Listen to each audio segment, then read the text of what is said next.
Muy buenas tardes, bienvenidos, bienvenidas a esta edición de hoy de Sobre la Mesa. Hoy lunes, inicio de semana, otro día lluvioso, lunes 19 de mayo. ¿De qué voy a estar conversando con ustedes durante las próximas 2 horas? FBI pendiente a los cabilderos que ofrecen villas y castillos a sus potenciales clientes.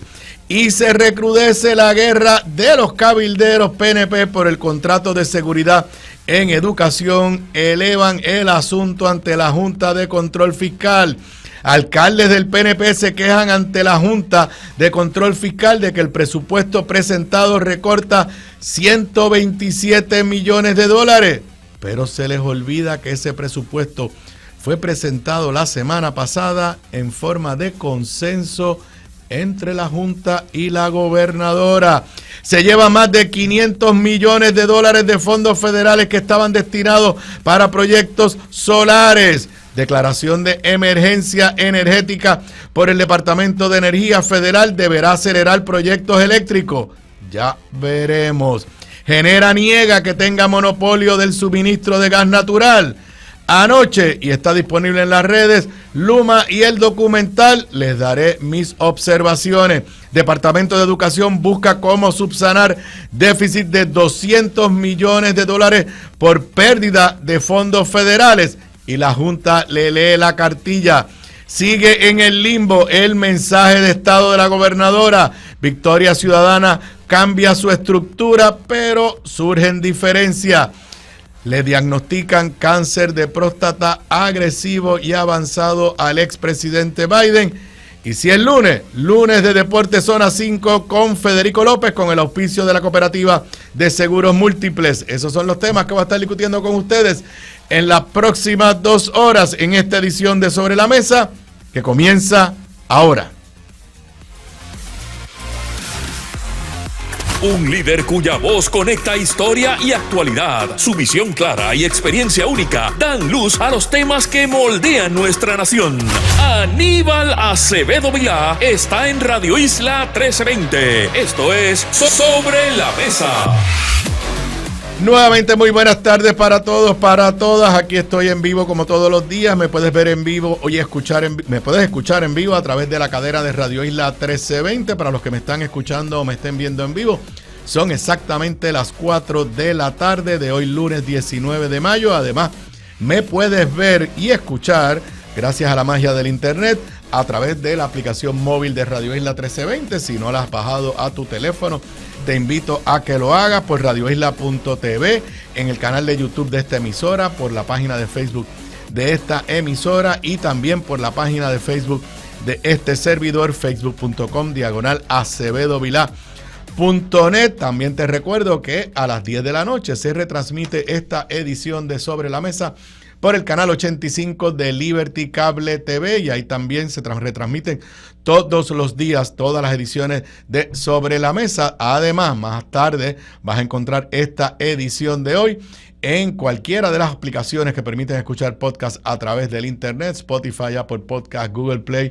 En cualquiera de ellas encontrarás esta edición de hoy más adelante, y también en mi canal de YouTube. Fácil de encontrarme en YouTube, escribes mi nombre, Aníbal Acevedo Vilá, y ahí va a estar disponible más adelante esta noche o temprano mañana la edición de hoy lunes 19 de mayo. También están archivadas todas las ediciones anteriores y se cuelgan otros videos que subimos a mi canal de YouTube. Fácil de encontrarme nuevamente, escribes mi nombre en el buscador y ahí te va a llevar a mi canal de YouTube. Regístrate, suscríbete, dale a la campanita y recibirás cada vez que haya un nuevo video un aviso de que está disponible. También te recuerdo que vayas al otro canal de YouTube, en esta ocasión en donde está el podcast Análisis de la Z a la A, que produzco todas las semanas junto con la licenciada Zoela Boy. Es un canal diferente bajo ese nombre, Análisis de la Z a la A. Nos encuentras en YouTube, nos encuentras en Spotify y Apple Podcast. El último capítulo que lo grabamos la semana pasada todavía tiene mucha actualidad, mucha gente lo ha visto, donde precisamente analizamos a fondo toda esta crisis con los nombramientos de la gobernadora, crisis que no se detiene. Ayer el periódico El Nuevo Día tenía una historia en la cual el compañero y amigo Alejandro García Padilla y este servidor opinábamos sobre esta crisis de los nombramientos. Hoy, si la gobernadora cree que esto iba a terminar, hoy el reconocido analista, abogado, estadista y miembro del PNP, Carlos Díaz Olivo, tiene una columna de opinión pública en el periódico El Nuevo Día, y le voy a leer para aquellos que crean que este tema de los nombramientos y la crisis que se ha generado es un asunto de los partidos o líderes de oposición, luego de que Carlos Díaz Olivo nos lleva a tiempos atrás en los Estados Unidos y el nombre de un presidente de muy poco reconocimiento, John Tyler, quien tiene el récord que fue el presidente que más nombramientos se le rechazaron por el Senado. Dice Carlos Díaz Olivo: Jennifer González en el escaso tiempo que lleva en la gobernación ha rebasado de manera acelerada y sumaria el récord de Tyler. Ni Luisa Ferré, Carlos Romero Barceló, Aníbal Acevedo Vilá y Pedro Pierluisi, con gobiernos divididos, experimentaron en tan poco tiempo semejante número de rechazos y situaciones embarazosas con respecto a sus designaciones. Precisamente sobre esa crisis de los nombramientos es el pasado episodio disponible de Análisis de la Z a la A. Mañana es martes, soy yo, grabaremos mañana a las 10:30 de la mañana. Los que ya son miembros de nuestra comunidad digital en Patreon recibirán en la mañana un enlace para que a través de Zoom puedan ver en vivo la grabación del episodio de mañana y también comentarnos vía mensaje de texto. Si no te has suscrito, www.patreon.com/análisis de la Z a la A, y con un fee módico de $10 mensuales tendrás acceso a esa grabación. La semana próxima haremos un Zoom interactivo donde conversaremos con todos los miembros de nuestra comunidad digital. Casi todas las mañanas yo publico temprano lo que le llamo las noticias con las que nos despertamos en la mañana, y básicamente destaco las noticias más importantes del momento. Así que únete a nuestro Patreon, patreon.com/análisis de la Z a la A. Rapidito a los temas que quiero discutir con ustedes en la tarde de hoy. El FBI tiene un nuevo director aquí en Puerto Rico de nombre Devin Kowalski, apellido raro. Había estado en Puerto Rico hace unos años atrás, creo que del 2012 al 2017, ante la vacante generada por la aceptación por parte de Joseph González del puesto de comisionado de la policía, aunque está en destaque, mantiene reservada su posición en el FBI. Se nombró un nuevo director, tuvo una mesa redonda con la prensa la semana pasada. Voy aquí a hacer un comentario que lo he hecho antes. Amigos míos, congresistas, personas que conocen este mundo, me dicen que en Estados Unidos, ¿quién es el director del FBI en las diferentes ciudades y regiones? A nadie le importa. A nadie. ¿Quién es el director del FBI en Chicago? ¿Quién es el director del FBI en Nueva York? ¿Quién es el director del FBI en Miami? A nadie le importa. Pero con nuestros complejos coloniales y sí, con los activismo que ha tenido las autoridades federales en diferentes tipos de casos, pues aquí quien es el jefe del FBI es una figura pública, da conferencias de prensa, da entrevistas y que bien sea. Como les dije, él fue anunciado el pasado viernes, tuvo una mesa redonda con los medios de comunicación, pero hoy el periodista y abogado Oscar Serrano publica una nota, la publicó tempranito en la mañana en Noticel, si puedes ponchar ahí la nota de Noticel, que comparte un ángulo que no había visto en ninguna de las otras reseñas de prensa. FBI quiere hablar con los que reciben ofertas de cabilderos para trámites en el gobierno. Su nuevo jefe en Puerto Rico aclaró que el que su antecesor sea comisionado de la policía no afectará investigaciones de corrupción contra la administración González Colón. Y básicamente toca esos dos temas que se remencionan en el título y en el subtítulo. El señor Kowalski reconoce que Joseph González, y cito textualmente de la nota de Noticel, es su amigo, mentor y defensor, pero, cita textualmente, absolutamente reconocía lo que tenía al frente cuando tomó esa oportunidad de ser comisionado de la policía, y él sabe muy bien, igual que nosotros, el concepto de necesidad de saber. Esto en referencia a que solo comparten con la policía lo necesario para proseguir investigaciones conjuntas y no más. ¿Qué es lo que está diciendo? Si nosotros tenemos una investigación de corrupción en la cual concluimos que no es necesario informarle nada a la policía de Puerto Rico porque tiene que ver con un secretario, con un jefe de agencia, con un subalterno, para lo cual no necesitamos la colaboración de la policía, yo, director del FBI, no le voy a decir nada a Joseph González. Regreso a la nota de Oscar Serrano. Cuando se le preguntó si la administración debía sentirse que estaba protegida de investigaciones en su contra por tener a Joseph González en esa posición, el nuevo jefe del FBI planteó que, cita textual, seré muy preciso al decir que no importa quién sea el comisionado del Departamento de la Policía, ya sea un agente del FBI o no, eso no tiene nada que ver sobre si esta oficina investigará o no. Y entonces, Oscar Serrano le hizo dos preguntas ficticias sobre situaciones de hecho, que no tienen mucho de ficticio porque son cosas que ya se están discutiendo públicamente, pero muy inteligente y combinando su entrenamiento como periodista y como abogado, llevó a el señor, otra vez, ¿cuál es el apellido? ¿Qué es un apellido tan raro? Ya mismo le voy a decir Kowalski. Señor Kowalski lo llevó a contestarla. Le dijo sobre la discusión, leo del nuevo, del Noticel, le preguntó, porque dice, sobre la discusión reciente de pugnas en el gobierno debido a bandos de cabilderos que influencian decisiones públicas a cambio del negocio privado que obtienen de sus clientes, Noticel le presentó dos ejemplos hipotéticos a Kowalski y le preguntó si podrían dar pie a investigaciones criminales. Primera situación hipotética que le presentó, que el dueño de uno de dos laboratorios de cannabis medicinal en la isla tenga su licencia de gobierno suspendida y un cabildero le ofrezca restaurarla si lo contrata. Pero aún más, le ofrezca no solamente restaurarle su licencia, sino también suspenderle la licencia al otro laboratorio si, además de contratarlo, le da una participación en su negocio y lo convierte en socio.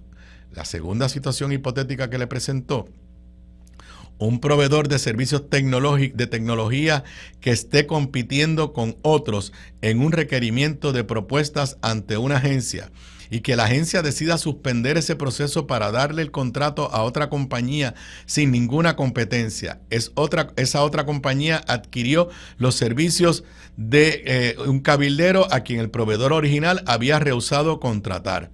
En ambos, la respuesta de la gente fue similar. Antes de ir a la respuesta, el primer caso, el de los laboratorios de cannabis, yo no sé exactamente de qué está hablando Oscar Serrano, pero sí han corrido muchos rumores de subastas y contratos en el Departamento de Salud que luego del cambio de gobierno y del cambio de secretario se echaron para atrás, cambiaron permisos.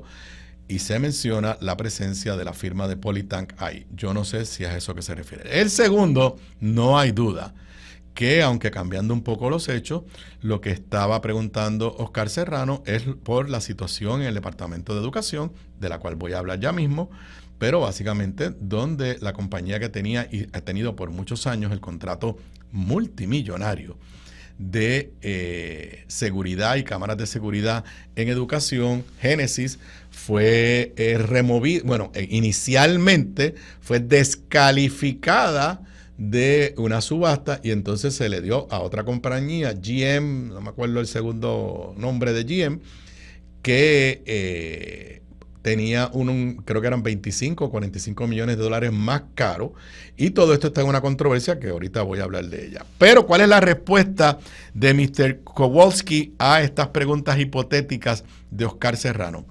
Con ese patrón de hechos, yo definitivamente quisiera que nuestro equipo se reuniera con quien sea que tenga esa situación para conocer al respecto e investigarlo si procede. En otras palabras, les está diciendo, si usted es víctima de alguno de estos trucos, presiones cabildeo impropio, o como le dijo Tomás Rivera Chat, y me da trabajo citar a Tommy, cabilderos raros, llámenos, que a lo mejor nos va a interesar. Me llamó la atención la contestación de Mr. Kowalski, porque los federales son bien cuidadosos de hablar de situaciones hipotéticas. Yo no sé si fue que pues, es su primera experiencia con la prensa de Puerto Rico. Probablemente la contestación más tradicional hubiera sido, no, mire, yo no contesto preguntas hipotéticas, así que no voy a hacer ninguna expresión. Si se le zafó, pues se le zafó. Si no se le zafó, pues me parece que el señor Kowalski básicamente sí está mandando un mensaje de vengan a verme, que puede ser que nosotros tengamos jurisdicción y de alguna forma intervengamos. Y eso me lleva a la segunda noticia que quiero discutir con ustedes hoy, y que es esto que lleva ya semanas, la puedes poner ahí, del periódico Metro. Alertan a la Junta, se refiere a la Junta de Control Fiscal, sobre disputa por contratos de cámaras de seguridad en educación, que como les dije, es para mí una de las preguntas hipotéticas que hizo Oscar Serrano al nuevo director del FBI. Ya llevamos varias semanas, lo he discutido en este podcast, han habido notas de prensa de una guerra a muerte de dos empresas, pero con dos cabilderos fuertemente vinculados al PNP y particularmente a la gobernadora Jennifer González. Ahorita les hablaba de una empresa que se llama Génesis. Génesis por muchos años, yo no estoy diciendo que lo han hecho bien, simplemente el hecho es que por muchos años ha tenido los contratos de seguridad en las escuelas. Se sacó una subasta nueva, una solicitud de propuestas nueva para un contrato multianual de seguridad que incluye cámaras de seguridad, y Génesis fue descalificada y la Junta de Subasta inicialmente le otorgó a una empresa que se llama GM Sectec, que es lo interesante aquí. El cabildero de Génesis, o sea, la que perdió, es Oriol Campos, que es el exdirector de finanzas de la campaña de Jennifer González. Pero el cabildero de GM, los que inicialmente ganaron, es la firma Politán, que ya pues todo el mundo empieza a conocer quién es Politán, porque era propiedad de Francisco Dómenes y este la vendió entre el 31 de diciembre y el 1 de enero a un inversionista o varios inversionistas que al día de hoy, por lo menos públicamente, no han reconocido quién son, y da la sensación que hay unos empleados que trabajan para unos empresarios fantasma que nadie puede decir quiénes son, que son los que pusieron el dinero y los que tienen mayores intereses económicos. Así que aquí lo que hay es una guerra de cabilderos vinculados al PNP, pero más aún vinculados a la gobernadora. El rumor es que Oriol Campos salió del círculo de influencias de la gobernadora, y pues ¿qué tiene que ver Francisco Dómenes con eso? Pues nadie puede afirmarlo en este momento. Esta guerra, he visto videos en las redes sociales de otras personas vinculadas al PNP con unos ataques furibundos contra Politán, contra Francisco Dómenes. Mira, ataques que yo no me atrevería yo a hacer aquí. Claro, yo no tengo conocimiento de los hechos. Estas figuras vinculadas al PNP parece ser que tienen conocimiento de los hechos y tratan de hablar con conocimiento. Bueno, pues la gente de Génesis y obviamente de Oriol Campos le llevaron la controversia a la Junta de Control Fiscal. Dice la nota de Metro, como parte de la controversia e impugnación a la adjudicación de un contrato millonario para vigilancia electrónica en más de 850 planteles escolares, la empresa Genesis Security alertó a la Junta de Supervisión Fiscal de lo que considera un proceso viciado para favorecer a un competidor. Obviamente este es un contrato que si se da, lo tiene que aprobar la Junta de Control Fiscal porque es de un contrato de más de 10 millones de dólares. La Junta, de forma, a mi entender, correcta, le contestó: a nosotros no nos ha llegado el contrato, porque el proceso de subasta fue detenido por la Junta de Revisión de Subastas de la Administración de Servicios Generales, así que esto está un poco en el limbo. ¿Qué es lo que yo creo que está haciendo la gente de Génesis? Simplemente tocando todas las puertas posibles para alertar, y yo presumo que si los citaran en privado o bajo juramento, sabe Dios lo que van a decir.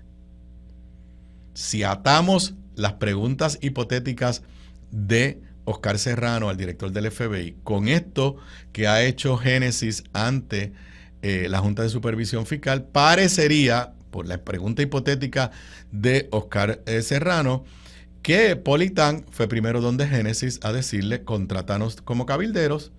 Por alguna razón, Génesis le dijo, no, ya yo tengo a Oriol Campo, y el resultado fue que entonces se fueron al otro lado, a GM, y GM inicialmente se llevó el contrato. Si eso que dice Oscar Serrano, hipotéticamente, es lo que alegadamente ocurrió con esta subasta que en este momento está detenida, porque precisamente Génesis la impugnó y básicamente alegó, a mí me descalificaron, y sin embargo GM SecTech no cumplía con los requisitos para participar y no lo descalificaron. Si es cierto, todos los rumores que están corriendo, pues que vayan a ver a Mr. Kowalski, porque Mr. Kowalski le dijo, pues ¿sabes qué?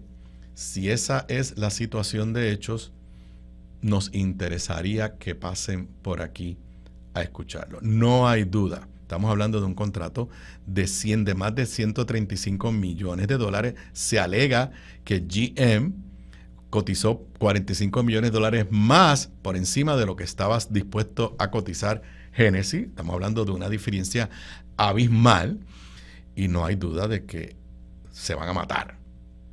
Y repito, es una guerra de los de la casa.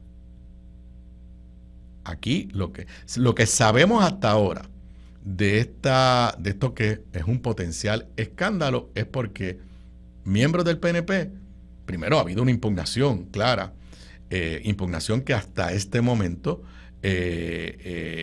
parece ser, o sea, el proceso de contratación se detuvo, pero lo que sabemos de esto es porque miembros del PNP no paran de hablar de esta batalla, con alegaciones extremadamente fuertes y duras. Lo menos que le conviene a la señora gobernadora en este arranque tan desastroso que ha tenido, y que ella, la semana pasada todo el tema fue Mr. Garfer.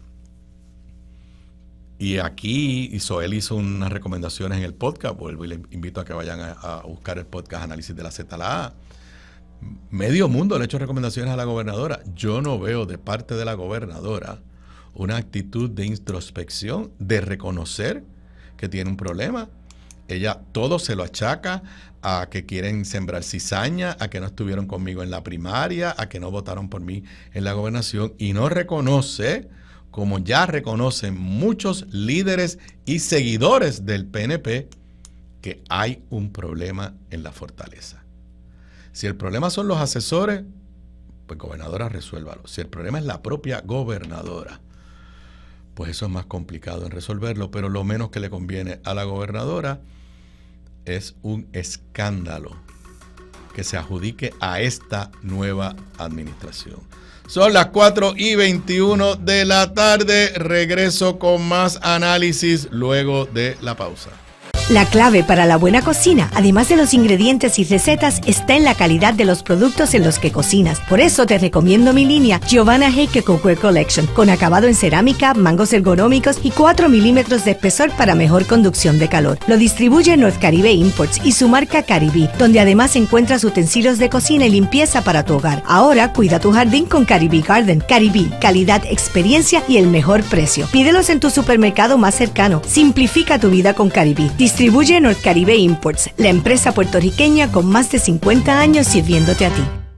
Bocados Divino, el lugar perfecto para almuerzo o cena. Menú internacional, especializados en los mejores guisos, cabrito al vino, rabo encendido y el mejor osobuco que puedes encontrar. Mariscos frescos del país, langosta de nuestras costas, amplia carta de vinos y jugos naturales, con la mejor localización, seguridad y amplio estacionamiento gratis. Bocados Divino, en el edificio del Colegio de Abogados en Miramar. Para reservaciones, llamar al 787-238-1530.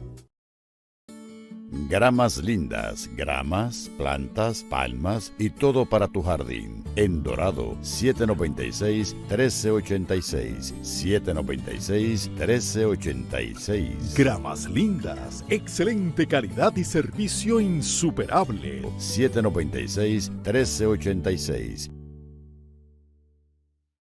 Aquí de regreso a Sobre la Mesa, para los que me estén escuchando o me estén viendo en vivo, son las 4:25 de la tarde de hoy lunes, inicio de semana, lunes 19 de mayo del 2025. Bueno, estamos en la etapa de aprobación de presupuestos. Sabemos que en la era moderna, en la era de la juntadura y del colonialismo crudo, porque hay que llamarlo así, el presupuesto desde el punto de vista de la acción de la legislatura y de la propia fortaleza es más que nada un lloriqueo, porque el presupuesto que se apruebe y que entre en vigor es el que le dé la gana a la Junta y no hay alternativas que no sea el que le dé la gana a la Junta. La semana pasada se anunció por la Junta y la gobernadora, por escrito. La gobernadora no hizo ningún evento público, que estaban presentándole a la Asamblea Legislativa un presupuesto de consenso que recogía, decía la gobernadora, voy inclusive a citar aquí lo que dijo la gobernadora en aquella ocasión, la semana pasada. Esto es el 14 de mayo. Estoy sumamente agradecida de la colaboración estrecha entre mi equipo fiscal y la Junta de Supervisión Fiscal en poder trabajar en conjunto este presupuesto, el cual es uno que mantiene el gasto público prácticamente intacto mientras se enfoca en atender áreas críticas con las que me comprometí con el pueblo. Y la gobernadora emitió un comunicado de prensa elogiando el presupuesto. Pues hoy en todos los periódicos, pero es historia de primera plana, en el periódico Primera Hora, que tiene una historia de página y media en su edición impresa, advierten colapso de municipios.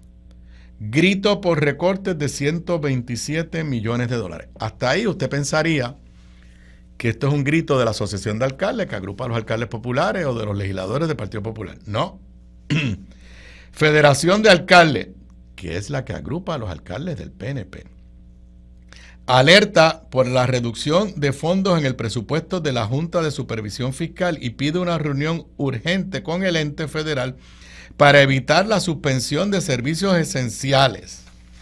La nota dice de Osman Pérez Méndez en Primera Hora: la Federación de Alcaldes de Puerto Rico denunció ayer que el presupuesto presentado por la Junta para el próximo año fiscal, que comienza el 1 de julio, conlleva recortes de más de 127 millones de dólares para los ayuntamientos, lo que, de no corregirse, conducirá al colapso de muchos gobiernos municipales, con las consiguientes consecuencias desastrosas para la población a la que sirven. El presidente de la Federación, el alcalde de Camuy, Gabriel Hernández Rodríguez, y persona muy cercana, protegido del presidente del Senado, también hizo un llamado a la Junta a dialogar con los municipios y atender sus peticiones, pues según alegó, hace meses que no los atienden. Además, reclamó al ente fiscalizador que autorice la distribución de decenas de millones de dólares que están todavía pendientes en entregar a los municipios para usar en diversos fines y servicios, incluyendo 1.1 millones de servicios esenciales y 35 millones de iniciativas municipales, que fue un compromiso de la Junta con la Asamblea Legislativa como con la Federación. Él recordó, Gabriel, le decimos Gaby de cariño, recordó que el año pasado, para esta fecha, lograron unos acuerdos, pero les recuerdo yo que el mediador efectivo fue presidente de la Cámara, Rafael Tatito Hernández. Vamos a ver dónde están los recortes que los enumera esta nota de Primera Hora. El servicio de amas de llave, menos 30 millones de dólares. El tercer turno de paramédicos, menos 18 millones de dólares. Pareo de fondos federales para rehabilitar estructuras, menos 49.5 millones de dólares. Financiamiento extraordinario procedente de la reestructuración de la deuda de Puerto Rico y que se usa para recogido de basura, 9.6 millones de dólares. Fondos a liberar cuando la Junta apruebe plan de distribución para iniciativas municipales, 35 millones de dólares. Pareo de fondos federales asignados a varios municipios para rehabilitar ciertas instalaciones, 5.8 millones de dólares. Asignación directa a Corozal, Ciales, Camuy y Patillas para pareo de proyectos de obra y mejoras permanentes, menos 3.8 millones de dólares. A mí lo que me sorprende de este reclamo de la Federación de Alcaldes, que agrupa a los alcaldes del PNP, lo que me sorprende es que este es el presupuesto que la gobernadora elogió la semana pasada.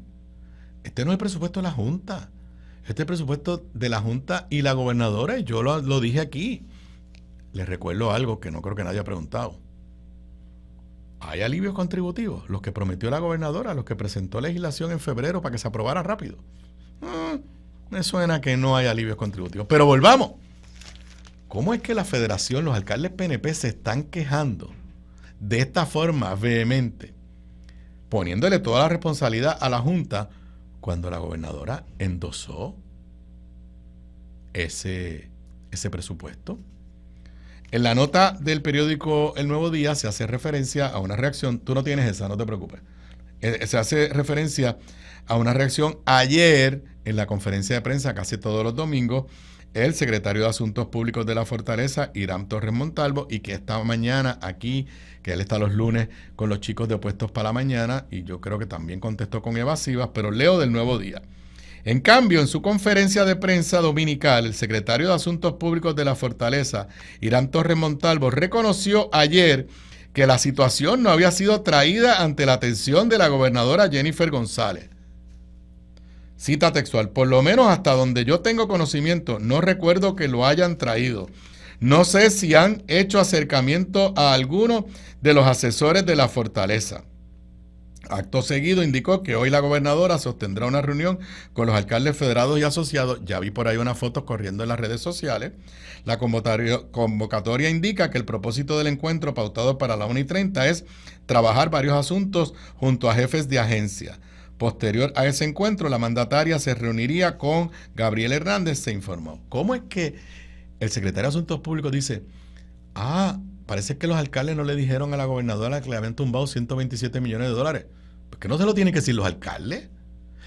El primer ejercicio que se hace cuando usted está trabajando la propuesta de un nuevo presupuesto es comparar el vigente con el que se propone. Y yo quisiera saber, yo no me puedo creer que la Oficina de Gerencia y Presupuesto de la gobernadora, que esto es lo que trabaja, yo no me puedo creer que AFAF, que dirige Francisco Domenech y que es la agencia que más interactúa con la Junta de Control Fiscal, yo no me puedo creer que el Departamento de Hacienda, que todas estas agencias del gobierno de Puerto Rico le hayan dicho a la gobernadora, endose ese presupuesto sin saber de este recorte a los municipios. Con quien primero tiene que quejarse la Federación de Municipios y la asociación también, pero con quien primero tiene que quejarse es con la gobernadora. Porque una vez la gobernadora ya le dio el endoso a ese presupuesto, señores, esto es cuesta arriba, por no decir casi imposible. La gobernadora negoció con la Junta y dejaron en la estacada a los municipios. Esa es la única verdad. Ya sea a conciencia o porque le pasaron paloma. Pero si el equipo de la gobernadora no se puede dar cuenta que el presupuesto que le propone la Junta le tumba 127 millones de dólares a los alcaldes, si el equipo de la gobernadora no se puede dar cuenta de eso, bueno, pues que no se dieran cuenta de que Verónica Ferrayoli no había rendido planilla por 3 años y no se hayan dado cuenta que Janet Parra tenía serios problemas éticos y no se dieron cuenta que Arthur Garfer no cumplía con lo que dice la Constitución, pues ahora no nos debe sorprender. La semana pasada dije ¿Qué me preocupaba? Que este problema, y ya están algunos analistas y columnistas por la misma onda, que lo que hemos vivido y visto en cuanto a los nombramientos no es un problema de nombramiento, es un problema de incapacidad de gobernar. Que eso es un problema más serio. Así que me imagino que en la reunión que empezó a la 1:30, cada vez que hay una pausa aquí, miro a ver si ha ocurrido, si hay alguna noticia de esa reunión donde estaban todos los alcaldes, pero alcaldes del PNP, a quien primero le tienen que reclamar es a la gobernadora, al director de la Oficina de Gerencia y Presupuesto, a Francisco Domenech, porque ellos fueron los que negociaron con la Junta y le dieron el sello de aprobación. Y la Cámara anticipó que lo va a aprobar ya rapidito. Tommy ha estado callado. Vamos a ver si Tommy entra en un forcejeo con la Junta de Control Fiscal respondiendo a los reclamos de los alcaldes. Son las 4:36. Regreso con más análisis luego de la pausa. Quédate, sigamos con más de Sobre la Mesa. Aquí de regreso a Sobre la Mesa. Para los que me estén escuchando, me estén viendo en vivo, son las 4:40 de la tarde de hoy, lunes 19 de mayo del 2025. Y como casi todos los días, es obligatorio hablar de temas de energía. Incluyendo, voy a hablar de el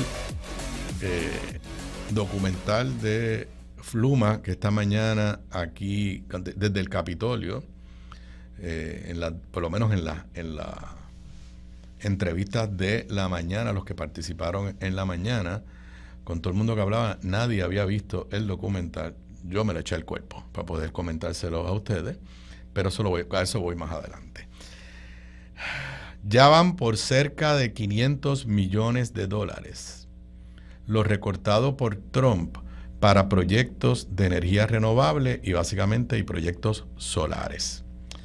El periódico El Nuevo Día, en su edición de ayer domingo, nos trae 147 nuevos que se anunciaron.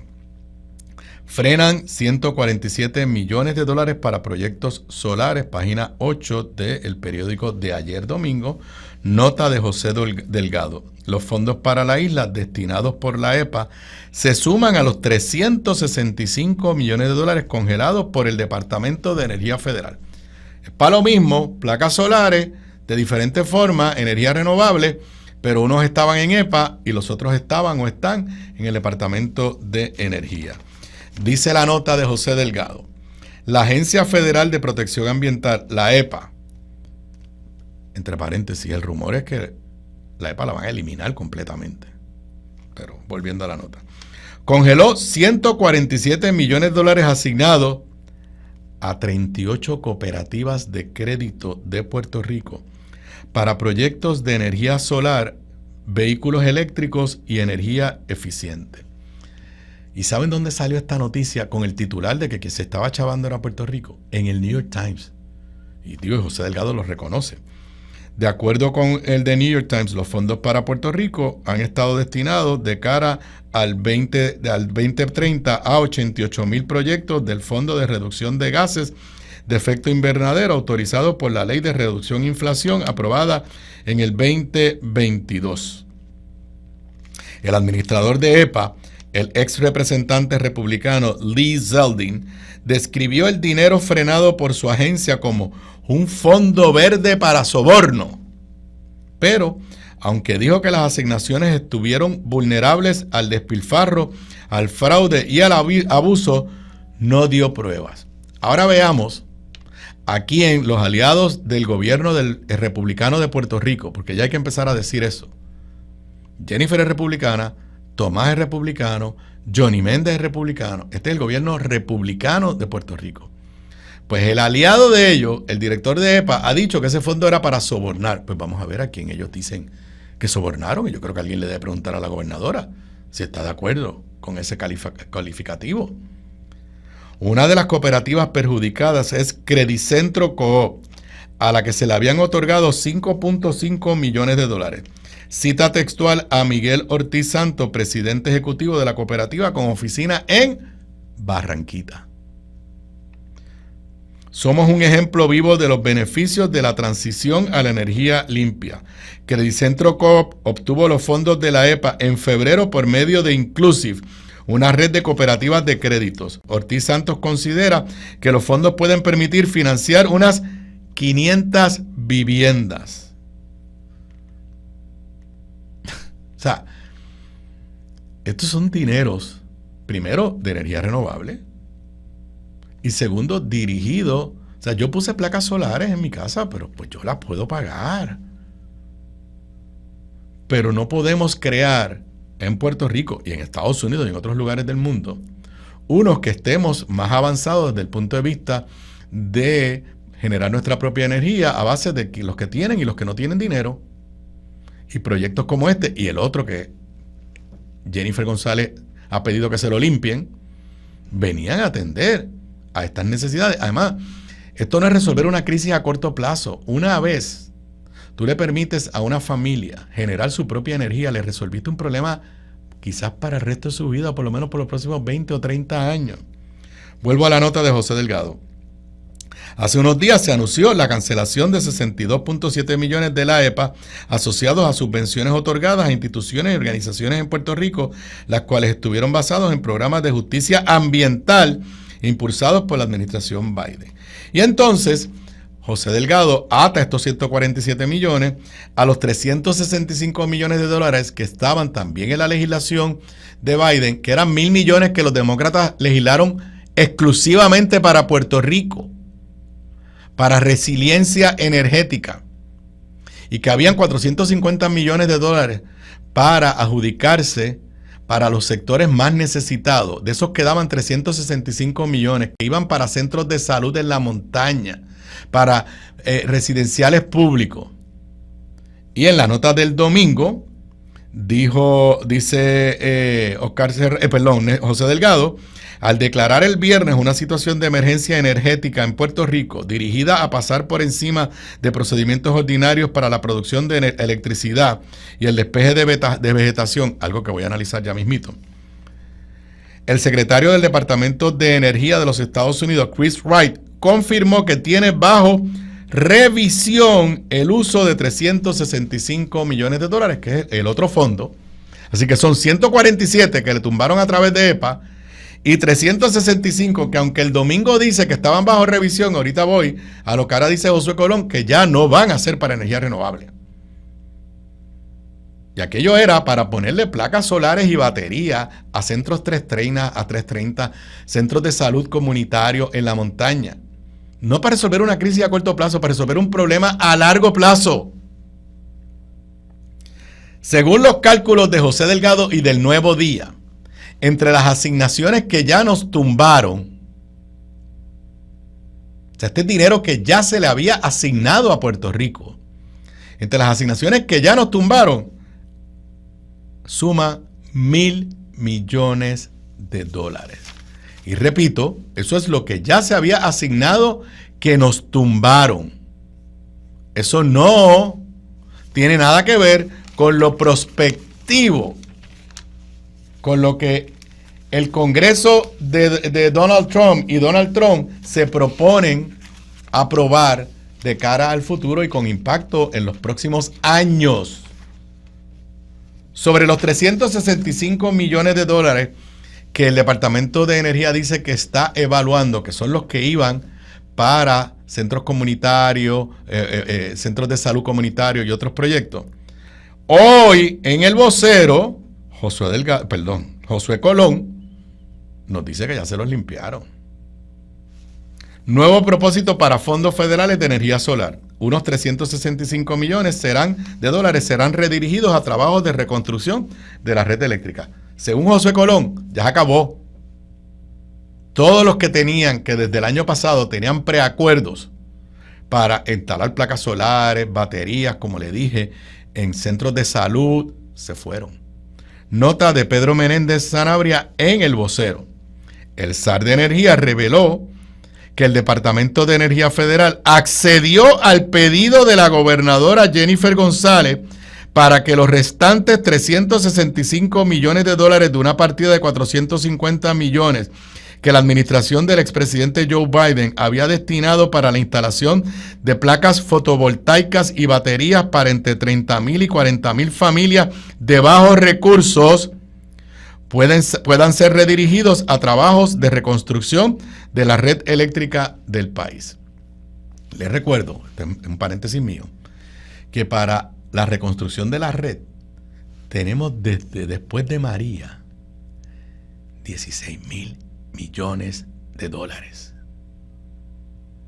El problema no es falta de fondos, el problema ha sido la lentitud en mover los fondos. Y sé que para eso están las órdenes administrativas del viernes pasado, de lo cual también voy a hablar probablemente luego de la pausa.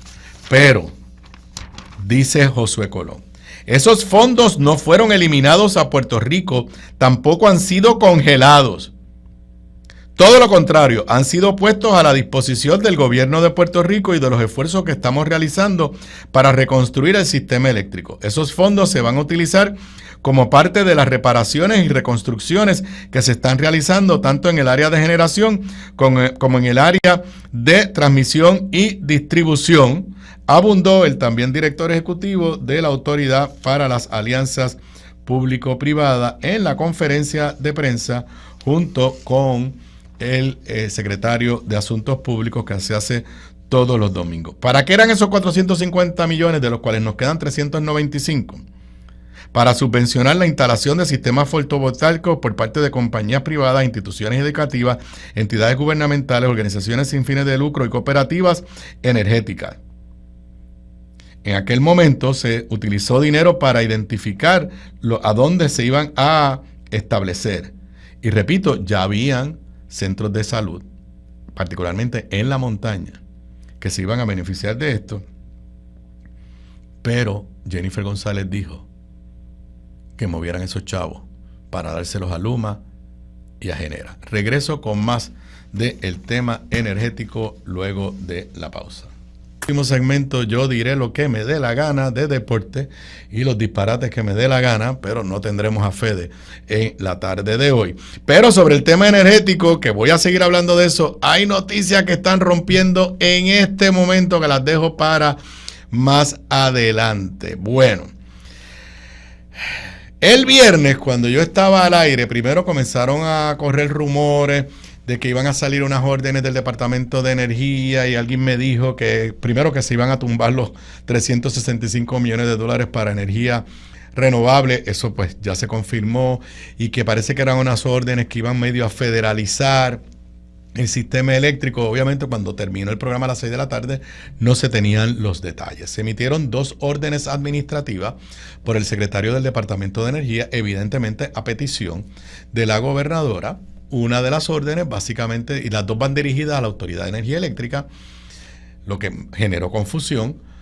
Una de las órdenes es básicamente diciéndole a la Autoridad de Energía Eléctrica: tú puedes prender cuanta máquina te dé la gana por ahí para que haya generación suficiente en Puerto Rico. Y la otra, para un poco dice lo mismo, tú tienes que por ahí trabajando con la vegetación para evitar interrupciones. Eso fue el viernes. Yo le tengo que decir que a este momento yo no estoy claro el alcance de esas órdenes. Hace un rato, mientras yo estaba yo salía del Poder del Pueblo en Tele 11, entraba Josué Colón y escuché parte de la entrevista, y por ejemplo Josué Colón dijo claro que aunque las órdenes están dirigidas a la Autoridad de Energía Eléctrica, quienes las van a ejecutar es Genera y Luma. Lo que yo interpreto es que esto aparenta, primero yo interpreté, cuando las leí, dije, bueno, pues entonces todo lo que quiera hacer la Autoridad de Energía Eléctrica no tiene que pedir permiso a nadie. Sin embargo, hoy hay una nota en la página 8 del Nuevo Día, la puedes poner ahí en pantalla: no pasarán por alto los requisitos ambientales. Una nota de David Cordero Mercado. La reciente declaración de una emergencia en Puerto Rico ante la escasez de energía eléctrica para agilizar el trámite de expansión de la generación y el despeje de vegetación no implica que se pasarán por alto los requisitos ambientales y evaluaciones de esa índole, argumentó el zar de energía Josué Colón.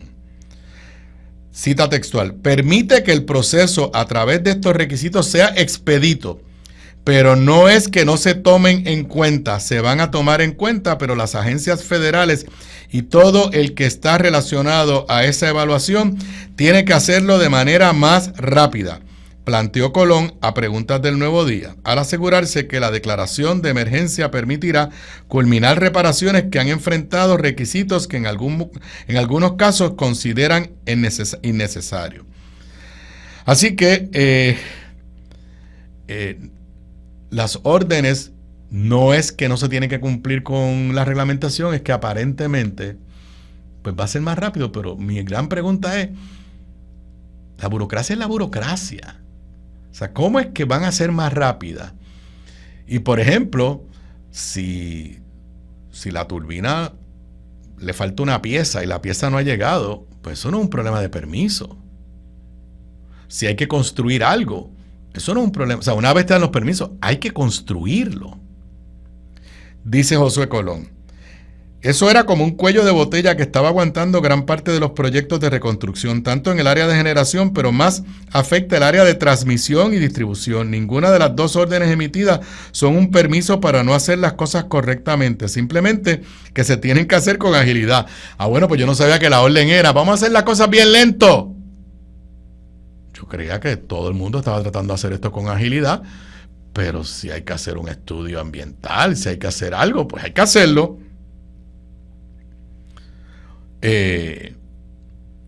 Así que me deja la duda de verdad cuál es el significado de estas órdenes.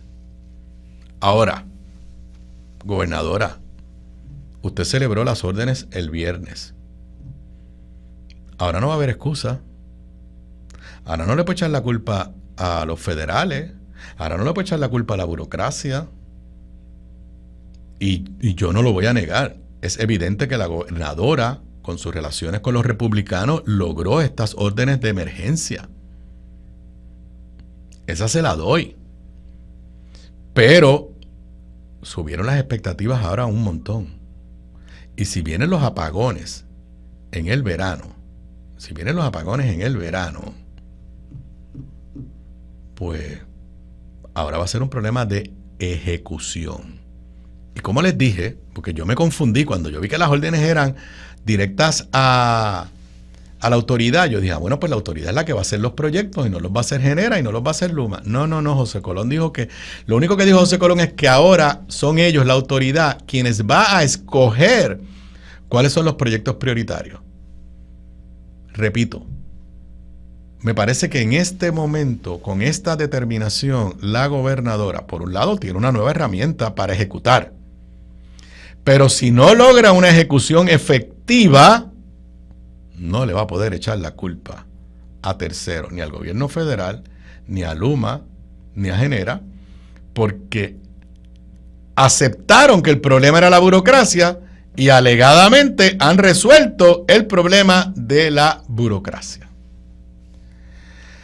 Cosas veredes. En el propio periódico El Nuevo Día, si usted pasa a la página, si tiene la edición impresa, página 9, Genera rechaza intento de monopolio. Recordarán que llevamos días hablando y que el negociado de energía le ha puesto el freno a Genera, alegando que por su relación con New Fortress, su compañía que es su dueña y que es la que vende gas natural, pues aquí hay un alto riesgo de que acabemos con el monopolio, un monopolio del gas natural, porque la mayor parte, una cantidad extraordinaria del gas natural que compre la autoridad en las plantas que administra Genera, se le compren a New Fortress. Y New Fortress Genera contestaron al negociador, no, eso no es así. Nota de Manuel Guillama Capella. Genera PR rechazó ante el negociado esté en vías de crear un monopolio del mercado de gas natural en Puerto Rico, un argumento que presentó ante la orden del regulador de que mostrara causa por la que no debía ser penalizada por su intención de comenzar sin autorización previa las pruebas para gasificar 3 unidades de la central Palo Seco que actualmente funcionan con diésel. Pero recuerden que cuando se anunció en febrero el acuerdo, que la gobernadora lo vendió como que era la gran victoria para Puerto Rico y que los grandes derrotados era Genera, al otro día el CEO o el presidente de Genera le habló a los inversionistas y les dijo que ese era tremendo negocio para ellos porque ahora ellos iban a aumentar de una forma brutal la venta de gas natural en Puerto Rico. Genera da unos datos para tratar de decir que ellos no tienen un monopolio. Y por ejemplo, pues dicen, pues la cantidad de gas natural que vende otra compañía. Dice, las alegaciones del negociado sobre un monopolio de gas natural son infundadas, toda vez que New Fortress no es el único suplidor ni el proveedor más grande de gas natural en Puerto Rico. De hecho, Naturgy Aprovisionamientos S.A. actualmente ostenta más del 50% del mercado de gas natural en la isla, planteó Genera. Pero ¿qué pasa? Que Naturgy, a quien le vende es a Ecoeléctrica, que es una empresa privada. Dice, Genera PR acompañó la moción con un listado de compras de gas natural entre mayo del 2024 y abril de este año, que sostiene que New Fortress vendió el 42.55% del combustible, mientras la porción de Nature Energy ascendió a 57.45%. ¿Qué es lo que sucede? Naturgy le vende a Ecoeléctrica y sí, entonces le vende a Costa Sur, que está al lado del terminal de Ecoeléctrica. Y por ahí es que entra. Pero lo que yo interpreto es que todo lo demás que se quiere convertir a gas natural, incluyendo la nueva planta que el gobierno autorizó, todo eso va a estar en manos de New Fortress. Dato interesante, el jueves y el viernes compartí con ustedes cómo iban las acciones de New Fortress, que ha tenido una semana malísima la semana pasada. Hoy cerró el mercado subiendo un poquito de $2.69 la acción. Cerró a $3.30, subió un poquito, pero les recuerdo que si miramos dónde estaban las acciones de New Fortress hace un año atrás, estaban en $27.48, llegaron a estar en $27.48 y como les dije, hoy cerraron en $3.29. Pero hace un rato estábamos hablando de los cabilderos. Esto es algo que acaba de romper, no tengo mucho detalle. Será análisis de los chicos en Puestos para la Mañana. Quizás Mili consigue entrevistas, pero aquí rompe la noticia. Estoy citando al periodista Rafael Lenín López, su cuenta de Twitter. Empresa matriz de Genera le pide a la gobernadora les reconsidere para proyectos de suministro temporero de energía, y agárrense ahora, y reclama se publiquen cabilderos de empresas escogidas con sus relaciones presentes y pasados con altos funcionarios. ¡Wow! No tengo tiempo para leerlo. Parece ser que Genera no está entre las que fueron cualificadas para, esto es lo que interpreto, para estos proyectos de generación temporera, que habían, ¿se acuerdan? Que en primero fueron como 70 que estaban interesados, luego bajaron a 7, luego lo bajaron a 3 y de esas 3 supuestamente están negociando con 2. Leo aquí uno de los párrafos que pone Lenin en su cuenta de Twitter. We also request that all business relationships both currently and in the past between any lobbying firms the selected bidders employ and senior government officials be fully disclosed. A level playing field and a clear, transparent and fair bid process is all that we want. Señores, esto es declaración de guerra de Genera. Les voy a traducir. Nosotros también solicitamos que todas las relaciones de negocio entre todas las relaciones de negocio al momento y en el pasado, entre firmas de cabilderos y los que han sido escogidos en este proceso, y empleados y funcionarios de alto nivel del gobierno, sean hechas públicas. Un level playing field, un nivel de juego equitativo, claro y transparente y justo es todo lo que pedimos. Yo no sé de quién hablan, Pero yo estoy seguro que ustedes que me están escuchando en radio en vivo, o me están viendo en vivo, o me están viendo, escuchando grabado, al leerles este párrafo, pensaron en Politank y Francisco Domenech. Dice, es una carta, vuelvo y repito, de Wes Edens, el CEO de New Fortress, es de hoy. La tiene, la sacó Rafael Lenin, y definitivamente será tema de discusión. Ya, de la misma forma que yo no recuerdo, y ya todo el mundo lo está adjudicando, que en 4 meses y medio ningún gobierno en Puerto Rico haya tenido la crisis con los nombramientos que ha tenido esta administración. Yo no recuerdo ningún gobierno que en sus primeros 4 meses el tema de una firma de cabilderos en específico se convierta en la comidilla del día, de la mañana, de la tarde, de la semana, del mes. Yo no sé si se trata de Politán, pero que Genera PR le haya mandado una carta caliente a la gobernadora, creo que copiaron también, están copiados abajo, Tomás Rivera Chats. Qué curioso. No copiaron a Johnny Méndez, que Johnny no cuenta ni para pool ni para banca. Me estoy dando cuenta de esto ahora. Mr. Edens, el CEO de New Fortress, le manda la carta a la gobernadora y copia Honorable Tomás Rivera Chats, Josué Colón, que es el SAR de Energía, Mari Carmen Zapata, directora de la Autoridad de Energía Eléctrica, Edison Avilés, chairman del negociado de energía, y Robert Mujica, director ejecutivo de la Junta de Control Fiscal. Yo le recomiendo a Mr. Edens que se lea la nota de Oscar Serrano con la que empecé el programa hoy a las 4 de la tarde, de lo que dijo el nuevo director del FBI, que si usted entiende que hay cabilderos que le están prometiendo villas y castillas y que le están diciendo, si me contratas a mí, yo te aseguro el contrato en el gobierno, que el FBI dijo, llámenos a nosotros que nos interesa conocer de esto. Complicadísimo, por un lado, el escenario energético y por otro lado, este tema de los cabilderos. Hablando del escenario energético, ayer, no me acuerdo a qué hora, se transmitió por televisión, por lo menos por 2 o 3 canales comerciales, un documental de Luma. También se hizo disponible en las plataformas de los principales periódicos, El Nuevo Día, El Vocero. Yo no lo vi ayer. En un momento iba a ser un acto de desobediencia civil y me iba a negar a verlo, pero en El Poder del Pueblo me pidieron que lo comentara y sí me lo eché al cuerpo. Dura 30 minutos. Mi primera reacción es que en la época moderna, cuando yo empecé a seguir la política, y quizás cuando estaba empezando en política, pero ya en la década esa de los 70 y principios de los 80, en política se hacían documentales de 1 hora y la gente los veía.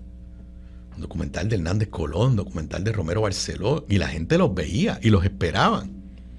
Todo eso cambió con las redes sociales y con el TikTok y con el Instagram. Y ya documentales de 30 minutos. No es, o sea, los que les gustan los documentales entran a Netflix, van a la sección de documentales y ven los documentales que les gustan. Pero a la inmensa mayoría de la gente lo que quiere es la cosa rápida. Así que me llamó la atención que utilizaran ese mecanismo. Sonia Valentín hoy en su programa, en El Calentón, estaba buscando a alguien que hubiera visto el documental, y por lo menos en los ratos que la pude escuchar, pues estábamos moviéndome de un sitio a otro, no encontró nadie que hubiera visto el documental. Bueno, pues Sonia, yo lo vi. Lo vi al mediodía hoy, lo vi en la computadora. No sé. Primero, dedican mucho tiempo al pasado y a hablar de la época de gloria de la Autoridad de Energía Eléctrica y después pues de la debacle de la Autoridad de Energía Eléctrica. Un poco para decir, nosotros heredamos un problema. Yo creo que todo el mundo sabe que Luma heredó un problema. No sé, yo no creo que eso había que perder tiempo en eso. Sí, yo creo que hacen un esfuerzo loable de humanizar a los empleados de la autoridad, a los empleados de Luma, y por ejemplo le dedican mucho tiempo al apagón del 31 de diciembre Y hay empleados que describen, pues yo no pude celebrar el día con mi familia porque estuve trabajando 24 horas. So what? Si hubieran sido empleados de la Autoridad de Energía Eléctrica era exactamente lo mismo. Y si hubieran sido empleados de Emerson Energy era exactamente lo mismo. Hubo un maldito apagón el día de año de despedida de año. Pues tenían que trabajar. La falla más grande de ese documental, el número uno, es que sí en unos momentos ponían unas gráficas de cuántos postes han puesto, cuántos postes se pusieron del 2017 al 2021, cuántos proyectos de FEMA se aprobaron. Pero eso son estadísticas. Lo que no pudieron explicar es, número uno, si hoy tenemos menos apagones que cuando ellos llegaron. No lo pudieron explicar porque no es verdad. No hay menos apagones, hay más apagones. Cambios de voltaje. Bueno, hoy mismo se está alegando que lo que le ha pasado al tren urbano es aparentemente por un cambio de voltaje en la estación o la subestación de Luma. Y lo otro que no hizo el documental es darme esperanza, es decirme, tú que me estás viendo, yo te aseguro que en 6 meses, en 8 meses, en 10 meses, en un año, vas a ver una reducción de los apagones en whatever %. Creo que, además, too little, too late. Ya el país adjudicó que Luma no cumplió. La gobernadora está políticamente comprometida. De la única forma que Luma revierte esto es que la gobernadora se convenza de un cambio dramático en la ejecución por parte de Luma y que ese cambio dramático en la ejecución tenga el efecto de mejorar de forma dramática el servicio que recibimos los abonados de la Autoridad de Energía Eléctrica. Pero no veo eso sucediendo. Complicado el escenario energético. Repito, para los que hayan sintonizado en los últimos minutos, noticia que está rompiendo. Aparentemente, Genera PR le ha declarado la guerra al propio gobierno. Estas son las cosas que suceden cuando tú cazas la pelea y en el otro lado van a venir para atrás. Y Genera PR, y lo repito de un post de Rafael Lenín López en su cuenta de X, empresa matriz de Genera, New Fortress, le pide a la gobernadora les reconsidere para proyectos de suministro temporero de energía, presumo que son los 800 megawatts que se iban a instalar de forma temporera, y reclama se publiquen cabilderos de empresas escogidas con sus relaciones presentes y pasadas con altos funcionarios, y el párrafo que hace referencia a los cabilderos parece una descripción de Francisco Domenech, su posición en el gobierno y su relación con su antigua empresa de cabildero. Bueno, ya cambiando de tema, no de energía, pero sí de fondos federales, hablaba ahorita de que ya se calcula que son $1,000 millones de dólares que se le han congelado, quitado a Puerto Rico, que ya se nos habían asignado. El Departamento de Educación se enfrenta a un déficit de $200 millones por estos recortes. ¿Qué quiere decir eso? Es dinero que ya le habían dicho que iba a recibir y que el departamento tenía en su presupuesto que cierra en mes y medio, pero que ahora no cuenta con ese dinero. En otras palabras, está en déficit. Hoy he citado en diferentes medios el secretario de Educación diciendo pues que está desesperado. La palabra desesperado la dije yo, no la dice él. Buscando remedio a esta situación. Pero como vamos a ver ya mismito, la Junta de Control Fiscal le dio un fuetazo. Página 8 del periódico El Nuevo Día, la puedes poner ahí en pantalla. Descuadre de casi $200 millones. Educación identifica partidas para cubrir el déficit. Nota de David Cordero Mercado. A un mes y medio de que culmine el presente año fiscal y ante un déficit de casi $200 millones debido a la pérdida o congelación de fondos federales. El secretario del Departamento de Educación, Eliezer Ramos, indicó ayer que la agencia se encuentra reasignando partidas para cubrir facturas pendientes. Ok, esta fue la reacción de ayer, porque inicialmente lo que había dicho el secretario es que estamos pidiéndole reconsideración al Departamento de Educación Federal, estamos pidiendo reconsideración al Departamento de Educación Federal, estamos pidiendo reconsideración al Departamento de Educación Federal. Y la Junta, si te puedes poner ahora ahí la primera plana de Metro, la Junta le dio un ultimátum. Junta urge al departamento su plan ante fin de fondos federales. El ente fiscal creado por la Ley Promesa advirtió que educación no debe descansar en una prórroga federal que no es segura. En otras palabras, lo que le dijo la Junta es: dime cómo vas a cuadrar la caja. Ponte la primera plana de Metro. ¿Cómo vas a cuadrar la caja? Junta advierte a Educación que no puede seguir esperando por respuesta federal para evitar déficit. La nota dice: la Junta advirtió al Departamento de Educación que no puede seguir posponiendo decisiones mientras espera por una respuesta del gobierno federal sobre la extensión solicitada para usar fondos de emergencia que ya vencieron. Según la Junta, la agencia enfrenta un riesgo fiscal significativo. Paréntesis mío. Estas son las cosas que yo no entiendo por qué tiene que venir la Junta a llamarnos la atención. Y sí, lo digo en tercera persona personal, porque en tercera persona, porque somos nosotros los puertorriqueños. ¿Por qué tiene que venir la Junta a decirnos, Departamento de Educación, hagan lo obvio? ¿Por qué la gobernadora no es la que nos anuncia lo que están haciendo?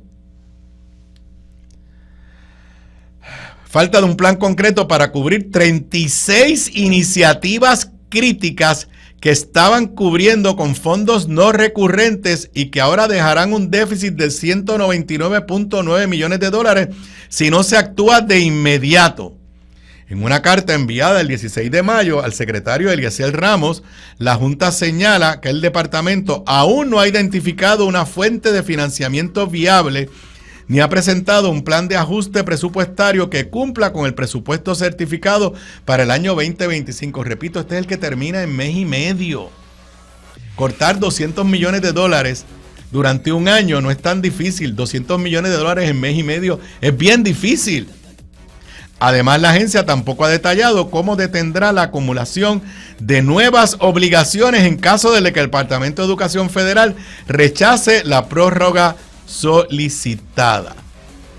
Me están sonando la musiquita. Cuando regrese, luego de la pausa, abundo sobre la reacción del secretario Ramos Párez a la carta de la Junta de Control Fiscal. Regreso luego de la pausa. Aquí de regreso a Sobre la Mesa, para los que me estén escuchando, me estén viendo en vivo, son las 5:26, 27 de la tarde. Acaba de cambiar el reloj de hoy, lunes 19 de mayo del 2025. Les decía antes de la pausa cómo cómo la Junta de Control Fiscal le había dado un fuetazo a el Departamento de Educación diciéndole: te van a recortar dinero, tienes un déficit en el año fiscal que termina dentro de mes y medio. Deja de estar esperando porque el tío Sam te diga que te va a soltar los chavos. Dime qué es lo que vas a hacer. En la nota del Nuevo Día, Eliezer Ramos Párez, el secretario, le contesta a la Junta. Voy a leer aquí. El 7 de abril, el Departamento de Educación Federal detuvo el desembolso de 401 millones de dólares en fondos federales ya obligados para Puerto Rico, incluyendo partidas para el pago de servicios ofrecidos y facturados. En ese momento, el secretario solicitó una reconsideración. Todavía no hemos recibido autorización de esos fondos federales, reiteró el secretario ayer. Y por eso es que le manda la carta a la Junta. ¿Qué dice el secretario sobre la carta? Ramos Párez insistió en que la carta de la Junta le tomó por sorpresa, ya que ha habido reuniones entre Educación y el organismo fiscal sobre este asunto. Al mismo tiempo, reconoció que para la agencia no es posible absorber el 100% de todas estas iniciativas, en referencia a las partidas que se sufragaban con los fondos congelados o perdidos. Respecto a la exigencia de la Junta, el secretario también le pidió al ente que controla las finanzas públicas ser más ágil y rápido en su respuesta a la agencia en cuanto a determinaciones sobre el uso de fondos. El bottom line es que a mes y medio de que termine el año fiscal, la Junta y el Departamento de Educación estiman un déficit para este año de $200 millones y a este momento no han podido identificar cómo van a subsanar ese déficit. Y, señoras y señores, la Constitución dice, entre los deberes y obligaciones de un gobernador, es ofrecer lo que le llaman el mensaje de Estado. En el artículo 4 de la sección 4, dice que el primer mandatario tiene que presentar un mensaje de la situación del Estado al principio de cada sesión ordinaria. La sesión ordinaria empezó en enero. Estamos a 19 de mayo y la gobernadora no ha dado su mensaje de Estado y según el vocero no tiene fecha. Página 6 del vocero, sin fecha para el mensaje de Estado. Nota de Pedro Menéndez Sanabria. El secretario de la Gobernación, Irán Torres Montalvo, confirmó ayer que la gobernadora Jennifer González todavía no ha pautado una fecha para ofrecer al país un mensaje de situación del Estado en momentos en que su administración ha sufrido varias bajas como parte del proceso de confirmación de jefes de agencia en la legislatura. Cita textual a Irán Torres Montalvo.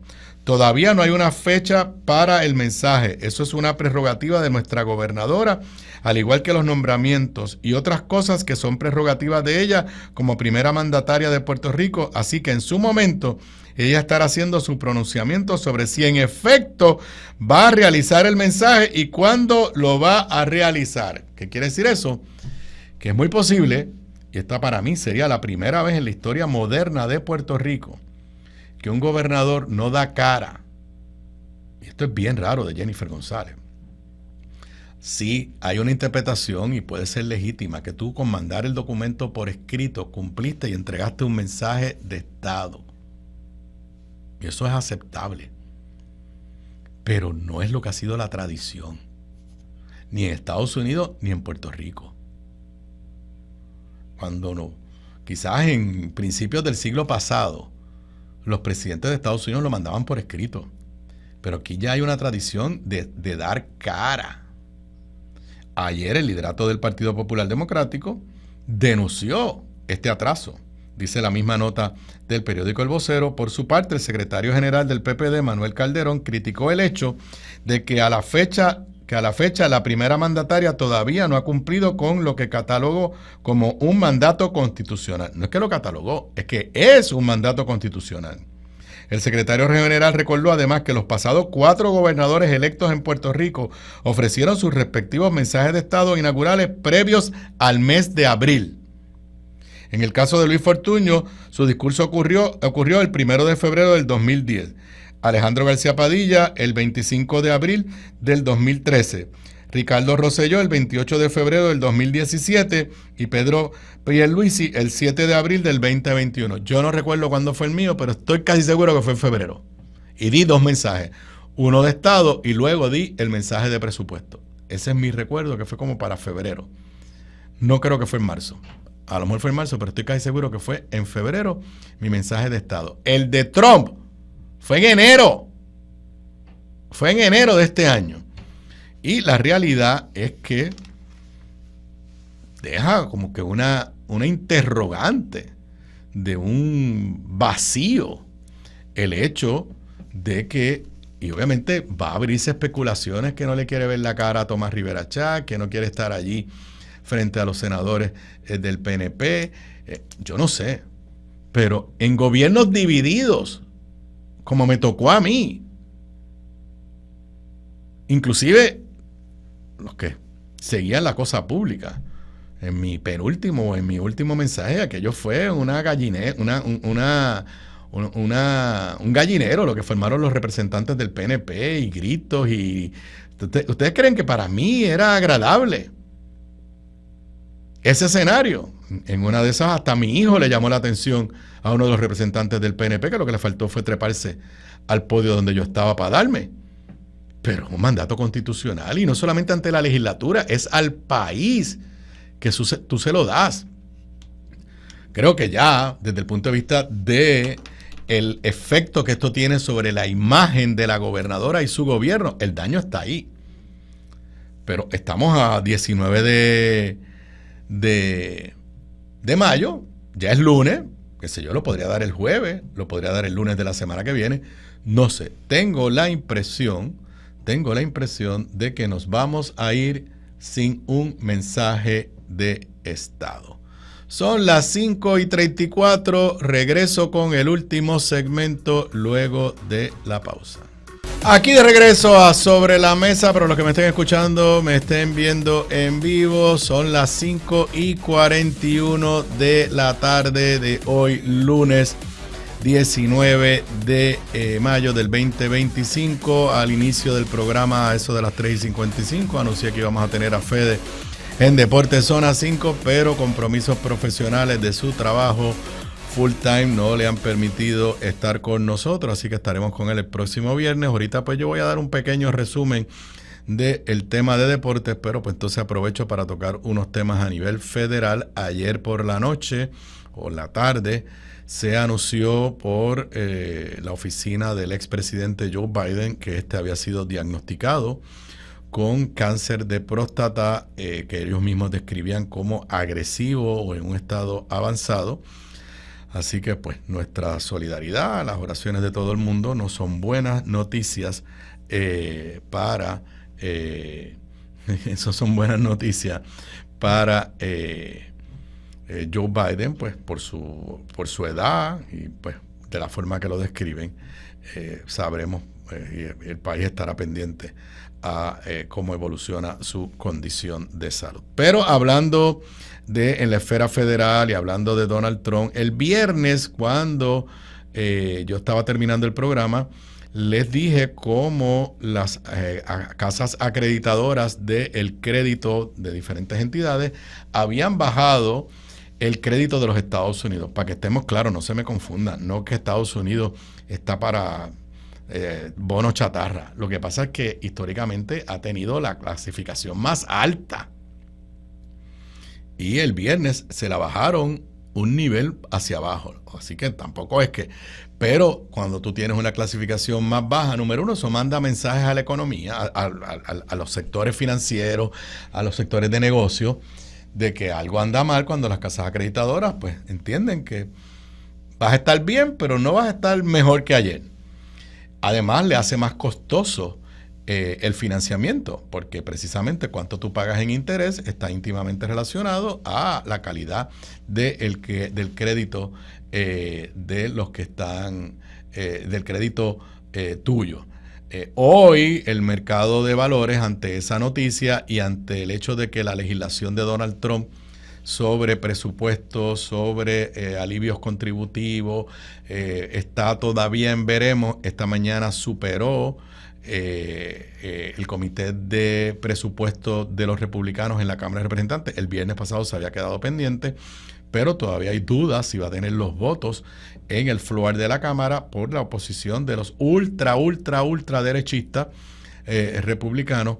Esta mañana el stock market comenzó con serios problemas, pero terminó flat, o sea, ni ganó ni perdió, pero son indicios de que siguen las preocupaciones económicas.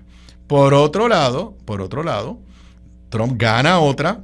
El Tribunal Supremo de los Estados Unidos le ha permitido, efectivo a partir de hoy, a Donald Trump quitarle la protección a cerca de 300,000 venezolanos que entraron legalmente a Estados Unidos bajo una determinación de Biden, dándole unas visas temporeras.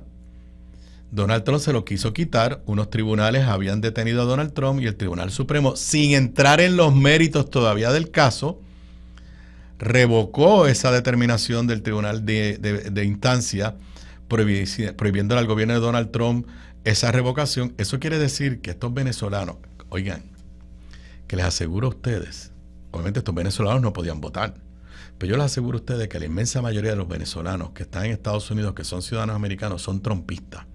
Sí, allá en Miami hay muchos.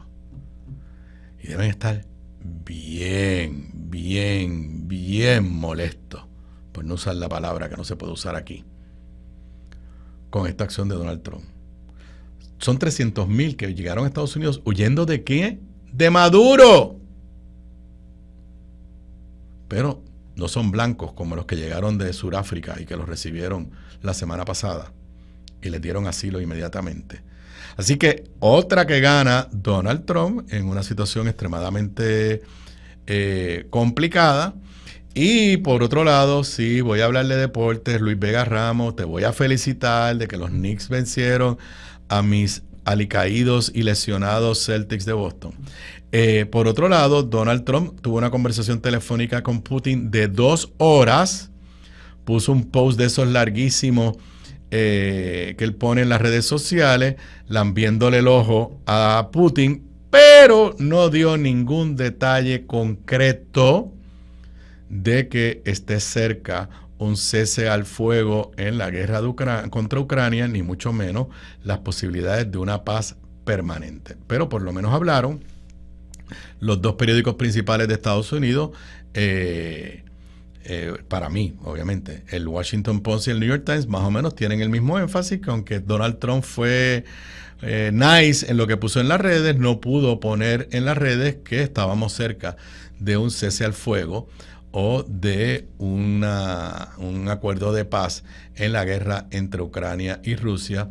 No olvidemos que Donald Trump, cuando era candidato, dijo que en un día él iba a acabar esa guerra. Bueno, pues estamos a 19 de mayo. Ayer Putin tuvo de los ataques más mortíferos sobre Ucrania, utilizando ataques con drones.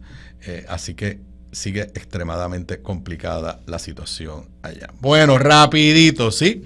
Mis Celtics de Boston, ya yo había perdido las esperanzas, fundamentalmente por la seria lesión que sufrió Jason Tatum, el mejor jugador de Boston. Se fracturó el talón de Aquiles, inclusive hay dudas de si tan siquiera pueda jugar la próxima temporada, así de seria es esa lesión. Pero sí, fuimos barridos, como diría Tomás Rivera Chá, los barrimos, ciertamente fuimos barridos por los Knicks en el juego el pasado sábado, 119, el pasado viernes, 119-81, una solemne pela que obtuvimos. Los Thunder de Oklahoma vencieron en el séptimo juego a los Nuggets de Denver y pasaron a la próxima ronda. Mañana empieza la serie, precisamente Minnesota contra Oklahoma City.